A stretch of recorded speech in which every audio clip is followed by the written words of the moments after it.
क्रमांक 32 ब मध्ये आपण आलेलो आहोत. आपल्या समोर आहे गौरव भाऊ कांबळी. आपण त्यांच्याकडून जाणून घेऊ मनसेचे एक तडफदार युवा उमेदवार यावेळेला रिंगणात उतरले आहे. विचारून घेऊ त्यांची काय प्रतिक्रिया आहे.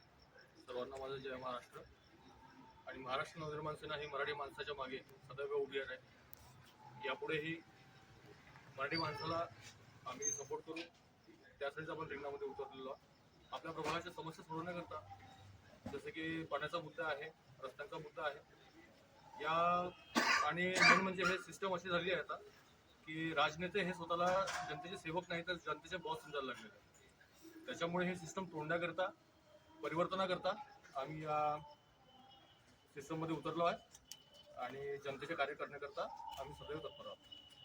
दादा, जनतेच्या मनामध्ये एक प्रश्न निर्माण होत असेल की हा जो गड आहे की बीजेपीचा गड मानला जातो आणि इथे युवा उमेदवार म्हणून तुम्ही खूप चांगला प्रतिसाद तुम्हाला जनतेकडून मिळत आहे, तरी जनतेचा कौल कसा राहणार असं तुम्हाला वाटत आहे? जनतेचा कौल सध्या परिवर्तनाकडे आहे.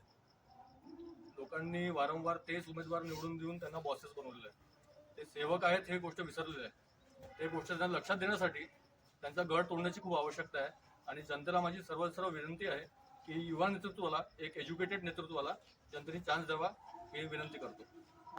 आपण लोकांना म्हणजे जसं काही आपण रोजगार निर्मितीसाठी आपण काही प्रकारच्या पावलांचा पण विचार केला असेल, आपण नक्कीच त्याच्याबद्दल काहीतरी युवांसाठी विचार केला असेल, त्याच्याबद्दल काय म्हणतो? बरोबर.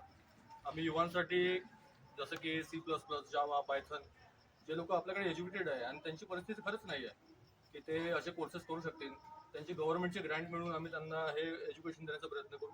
आणि ज्या आपल्या महिला आहेत त्यांच्या सशक्तीकरणासाठी म्हणजे गृहोद्योग वगैरे ते आपण चालू करणार आहोत. एकंदरीत कॅन्डिडेट इथे मनसेने दिलेला आहे. महाराष्ट्र नवनिर्माण सेनेचा